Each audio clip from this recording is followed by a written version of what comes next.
बिस्मिल्लाहिर्रहमानिर्रहीम। अस्सलाम वालेकुम मेरे प्यारे प्यारे दोस्तों। गर्मियों की तेज धूप में जब दिल कुछ हल्का सा, आसान सा और जायकेदार खाने को चाहे तो आज की ये रेसिपी आपके दिल को भी भाएगी और जो लोग पुलाव के शौकीन हैं उनको भी आसान सी रेसिपी मिलेगी। आज हम आपके लिए लाए हैं एक निहायत ही आसान, झटपट तैयार होने वाला और लाजवाब जायके वाला पुलाव, जिसमें ना कोई झंझट, ना अलग अलग चीजें तलने की मेहनत, बस सब कुछ एक ही डिक्ची में सब कुछ एक साथ डालकर बनाएंगे ऐसे मजेदार पुलाव की घर वाली उंगलियां चाटते रह जाएंगे। तो इस गर्मी में अगर आप भी चाहते हैं कि कम मेहनत में लजीज खाना बने तो इस वीडियो को आखिर तक देखें, क्योंकि ये रेसिपी आपकी किचन की मुश्किल आसान कर देगी।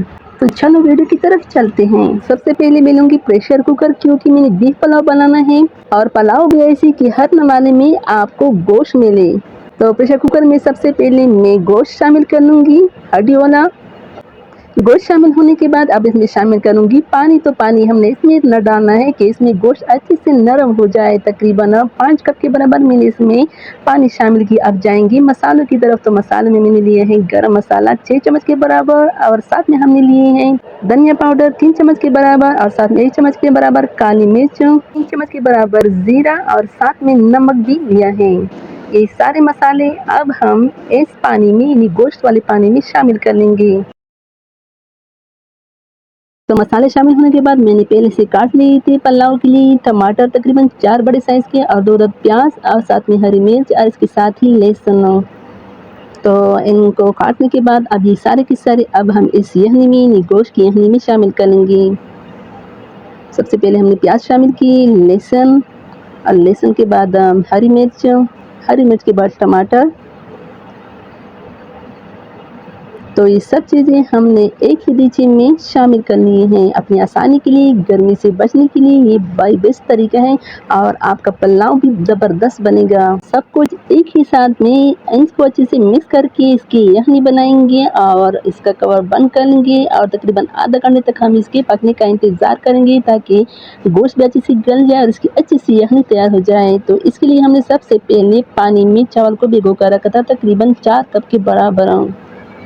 तो ये देखिए आधा घंटा गुजरने के बाद अब हम यखनी चेक कर लेंगे। वाह, ऐसी कमाल की खुशबू आ रही है और गोश्त भी अच्छे से गल चुका है, बहुत ही सॉफ्ट के हाथ लगने पे टूट जाए, और सारे मसाले भी इसमें अच्छे से हल हो गए हैं, इसकी अच्छी सी यखनी तैयार हो गई है।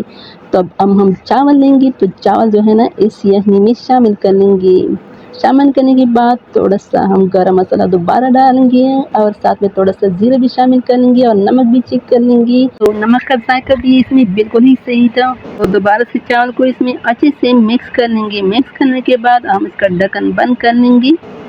ढक्कन बंद करने के बाद तकरीबन 4 से 5 सीटी आने तक हम इसको दम वाले आंच पर लेके आएंगे। तकरीबन 15 मिनट तक हम इसको दम पे रखेंगे। 15 मिनट दम पे रखने के बाद हम इसका ढक्कन खोलेंगे। तो वाह, ज़बरदस्त पुलाव तैयार है, और इसकी खुशबू भी ऐसी कि इनसे सारा किचन महक उठा। तो अब हम इसको चेक करके आपको दिखाते हैं। तो चावल बहुत ही सॉफ्ट और साइज में बड़े हो गए हैं, और साथ में गोश्त भी के हाथ लगने पर टूट जाए, और पुलाव भी ऐसी कि आपको हर नवाले में गोश्त का मजा मिले। तो नाजरीन, देखा आपने कि कितना आसान था ये पुलाव, ना कोई लंबा प्रोसेस, ना अलग अलग तैयारी, सिर्फ एक डिक्ची में और बीफ पुलाव का जबरदस्त जायका। तो अगर आपको हमारी ये रेसिपी पसंद आई हो तो वीडियो को लाइक करें, शेयर करें, और पख्तून जायका को सब्सक्राइब करना मत भूलिएगा। तो अपना बहुत सारा ख्याल रखिए, दुआओं में याद रखिए। इंशाल्लाह हम फिर हाजिर होंगे देसी और आसान रेसिपी के साथ, और साथ में हमारे वीडियो देखने का बहुत बहुत शुक्रिया।